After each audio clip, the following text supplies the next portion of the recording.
Монголчууд нэвтрүүлгийнхээ өмнөх дугаард бид 20 дугаар зууны эхээр монголчуудын хэрэглэж байсан өртөө шуудан утсан харилцааны талаар өгүүлсэн.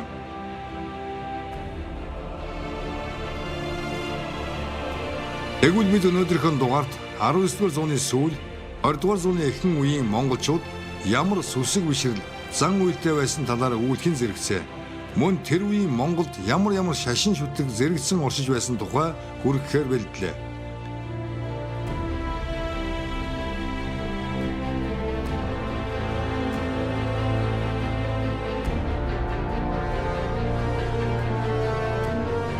Бид энэхүү нэвтрүүлгээ Мон Судар хэвлэлийн газраас эрхлэн гаргасан монголчууд 20 дугаар зууны эхэнд номноос бэлтгэн хүргэж байна. Нэвтрүүлгийн хамтрагч Мон Судар хэвлэлийн газар.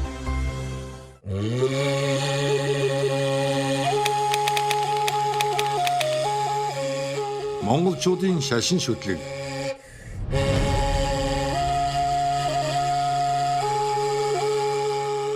Эрт цагаас эдүгээр хүртэл аливаа улс үндэстэн бүр хоёр иргэншлээсээ үл хамааран аль нэгэн шашныг шүтсээр эсвэл ямар нэг зүйлд итгэж биширсээр иржээ. Учир нь хүмүүс өөрийн мэдлэгээс ангид далд юмс үзэгдлийн талаар зарим нэг хариултыг олох гэж амьдралынхаа туршид хичээсээр байдаг билээ. Шашин бол хүмүүсийг ёс суртахууны хувьд нэгдмэл болгоо зогсохгүй, хүн төрөлхтнийг жинхэнэ мөн чанар дотоод ертөнцийн холбож чаддаг итгэл үнэмшлийн үнэт зүйлс юм.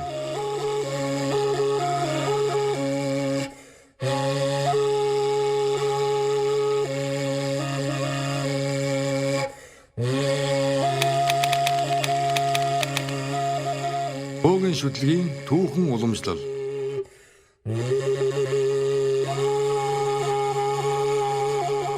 Монгол бөөгийн шүтлэг нь нэн эртний хүй нэгдлийн үеэс үүсэлтэй. Хүн нүүгийн дараа Монгол нутагт ээлжлэн тогтсон төрт улсуудын үед бөөгийн шүтлэг улам төгөлдржин өөрчлөгдсөөр байжээ. 13 дугаар зууны үеийн Монголын нийгэмд бөөгийн шүтлэг голн ноёрхож улмаар төрийн түшээ, төрийг эрхэмлэн дээдлэгч гол хүч болжээ. Бөөгийн онгод шүтэн зан үйл Чингис хааны туг сүлдний тайлга тахилга, уул усны тайлга, бөөгийн хувцас хэрэгсэл зэргийг нутаг нутгийн бөөгийн онцлогтой холбон үзэж болно.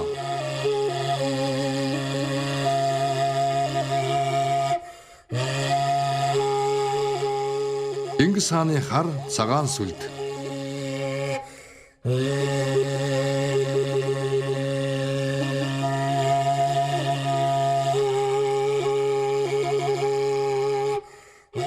Монгол улсын төрийн үйлс Ариунаар Мандан Бадрахын бэлэгдэл нь 9 хөл цагаан сүлднээ шингэжээ. Цагаан сүлд бол цагаан адууны дэл сүүлэр манжлагын хийсэн хялгсан туг юм. Цагаан сүлдийг 10 өвөр Монголын олон хошуун тахиж байсан төдийгүй Монгол улсын нутагт Чингис болон Цагаатай хааны цагаан сүлд хадгалагдсан үлдсийн зарим нь үндэсний музейд байдаг. Мөн Цагаатай цагаан сүлдийг Халахын Засагтан аймгийн Луу Жанжин мөний хошуу буюу одоогийн Увс аймгийн Өндөр хангай сумын нутагт хан хөхийн уулын урд хадгалан их наадам хийж тахидаг байжээ. Тэр цагаан сүлдийг тусгай тугчин хүмүүс үе залгамжлан хадгалж хамгаалсаар иржээ. Хамгийн сүүлчийн тугчин нь Тэнгэр овогтой Мөнх далай гэдэг хүн байгаад насан ууд болсон байдаг. Чингис хааны тайлга тахилгын түүхэн уламжлал нь 20 дугаар зууны ихэнх үед ч чухал нөлөөтэй байжээ. Бүхий л аймаг хошуунд их эзэн хаанаа дахин шүтэж байсан төдийгүй энэ нь бурхны шашны зарим зан үйлд тусгалаа олсон байна.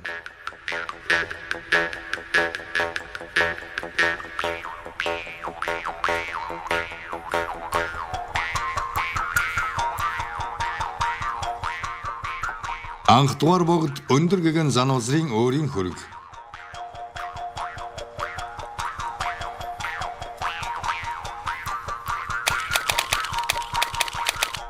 Монголчуудын бөөгийн шүтлэг.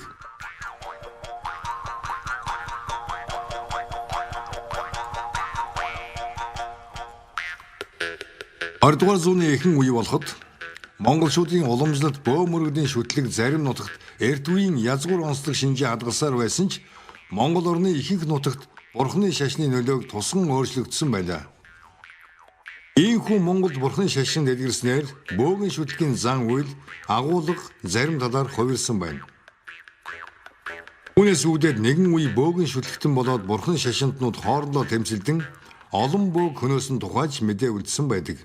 Тэгвэл харин хожимын үед лам бөөнөр хамтран зарим нэг зан үйлийг гүйцэтгэдэг болжээ. Жишээ нь 1912 оны 100 гандан намжилан хийдийн Жамбал ам тэргүүтэн Монгол улс тусгаар тогтнодоо сэргээсэн түүхт баяртай холбогдуулан бөө лам нар хамтран овоо тагсан байдаг.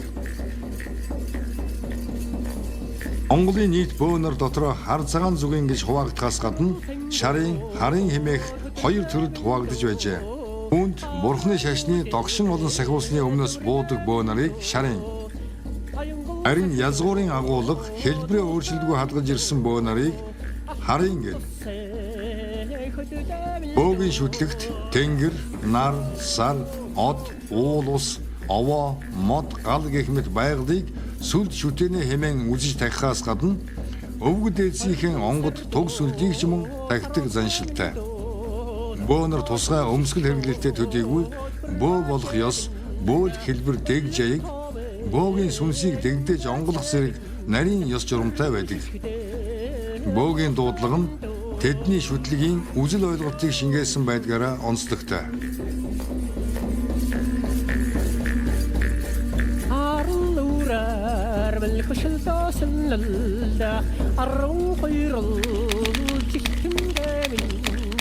Хараа ихт хар сүлдийн өчиг бөөгийн дуудлага.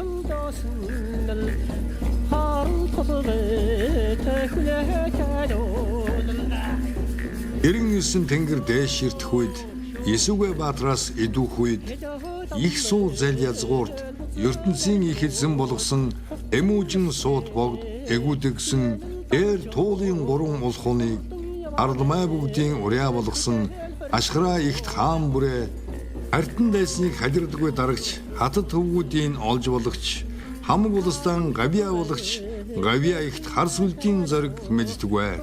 Өндөр уулын өмөр довтлог өмөр уулын доргш охид төвгүүдийг олон болго өчин залбирэн мөргөнөм. Өлзийт болгосон сүлдийн зориг мэдтгвэ. Хананд ач нар чинь өчиж мөргөнөм. Ар бийд хуйг дуулга болох агархан аманд хүнс хүлэг заяах хараа ихт хар сүлдийн зориг мэдтгвэ. Учирсан дайсанд дээл болох улс Монголдор өлзийт болох унсан моринд гүйдэл нэмүүлэх улаан сүлдийн зориг мэдтгвэ.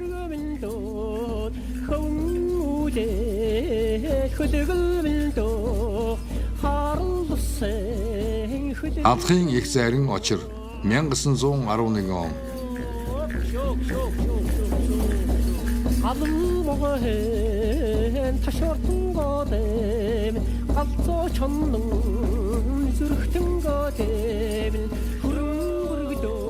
Бөөгийн хэрэглэл.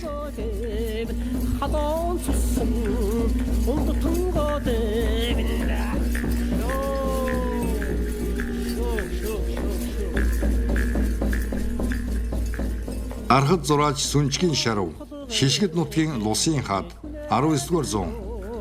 Харсан тэнгэр минь харж явталдаа.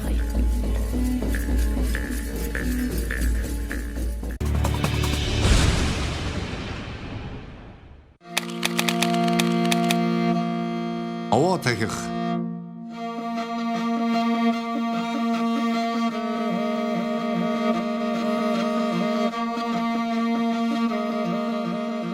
Овоо тахих нь бөө шүтлэгийн тахилгын нэгэн ёс. Бөөгийн шашны ёсонд газар дэлхийг бидэнд бие цогсос заяасан их газар гэж нэрлээд эзэн шүтэн болгон уул хайрхныг тахилгын орон болгож тахидаг байжээ. Өндөр ууланд овоо, саглагар модонд шанш тахидаг ёс өн эрдний уламжлалтай байсан бол ожим Бурхны шашин ихэд дэлгэрч эдгээр тахилгыг шашны нэг ёслол болгон өргөсгөжээ.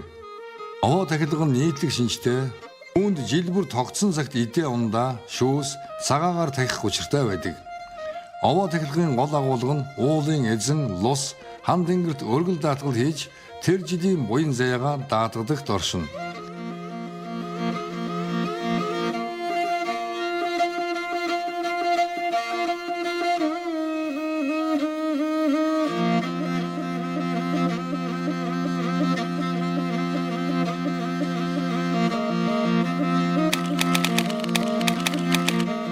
Монгол дахь исламын шашин.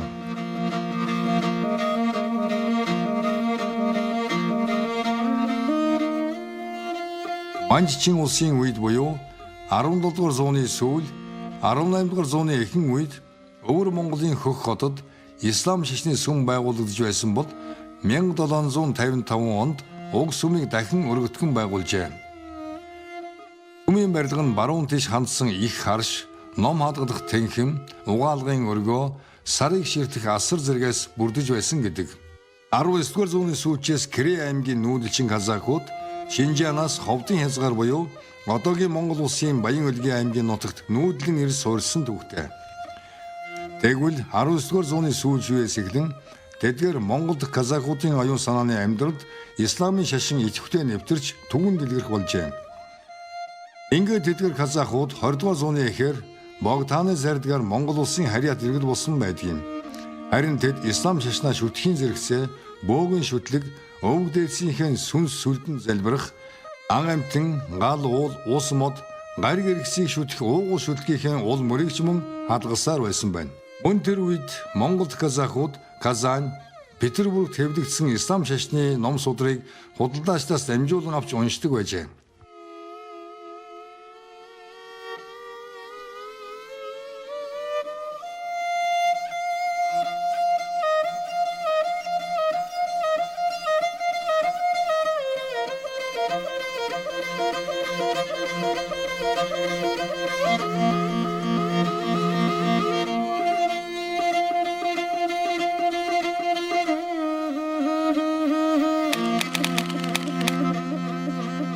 Монгол дахь Христос шашин.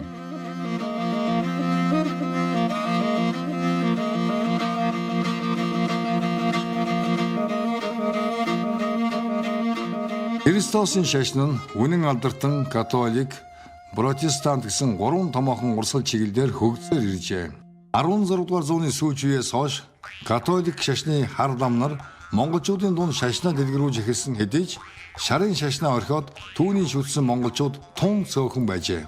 Харин 18 дугаар зууны үеэс Монголын засаг хошууд 8 дугаар Жавзандан хотогтын шавь нар Христос шашны нэг урсгалыг баримтлагч Оросын үнэн алдартны шашны хар лам төлөөлөгчдтэй хүндэтгэн харилцаж байсан нь тухайн үеийн шашин хоорондын харилцааны түүх өвөрмөц уян хатан байсныг харуулдаг юм. Учир нь тэдгээр хүмүүс 19 дугаар зууны сүүл 20 дугаар зууны эхээр Монголд католик шашны сүм байгуулж сургаал номлолоо дэлгэрүүлж байжээ. 19 дугаар зууны сүүлчээр буюу 1872 онд хүрээнд үнэн алдартны шашны анхны сүм байгуулагдсан нь хүрээнд Оросын консул 1861 оноос суух усантай шууд холбоотой юм а. Тэгвэл 19 дугаар зууны сүүлчээр Джеймс Гилмор хэмээх Шотланд хүн Монголд Христосын шашин дэлгэрүүлэхээр 20 жил ажилласан боловч нэг ч Монгол хүнийг Христийн шашинд оруулж чадаагүй гэдэг.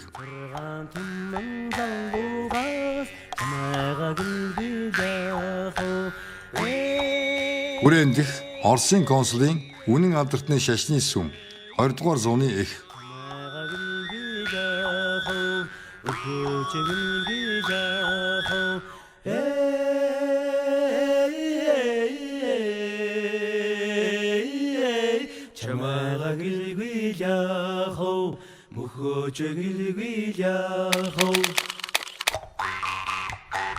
Бурхны шашин.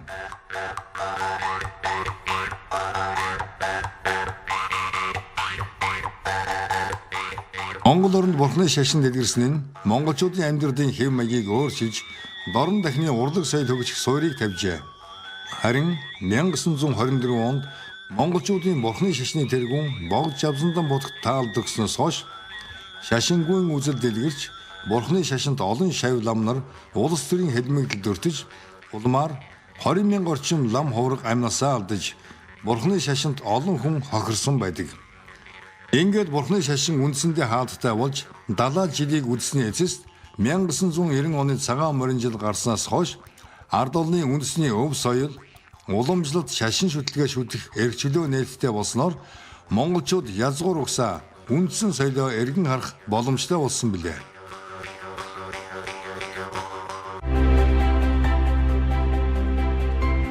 Нэвтрүүлгийн хамтрагч Монсодөр хэвлэлийн газар.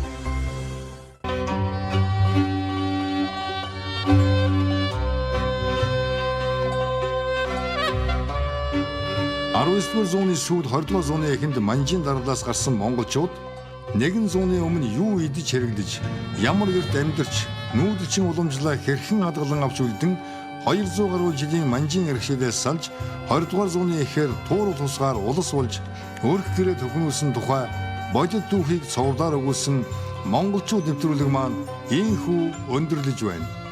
Эг түүхийнхэн шаргал хуудасаар бидэнтэй хамт ажилласан үзэгч та бүхэндээ баярлалаа. Бид энэхүү нэвтрүүлгээ Монсудар хэвлэлийн газраас эрхлэн гаргасан монголчууд 20-р зууны эхэн номноос бэлтгэн хүргэлээ. Номын цагаан буян дэлгэрэх болдгоо.